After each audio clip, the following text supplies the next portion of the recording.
চরমোনাই কেন যাই, আজকে এখানে কেন আসছি, আপনারা যদি জানতেন যে কি কষ্ট করে আমি আইছি, আবার কি কষ্ট করে এখনই ফিরে যাব। আমি এদের মধ্যে আকাবিরের নমুনা দেখতে পাই। কি নমুনা? শুধু একটাই বলবো আজকে, বাকিগুলো বলবো না।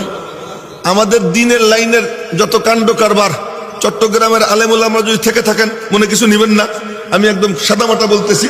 যে কোনো মাহফিলে বয়ান করতে যাই চট্টগ্রাম অঞ্চলে, দেখি মাদ্রাসা ছাত্র না আসলে মাহফিলই মনে হয় না, আম জনতা দেখি না।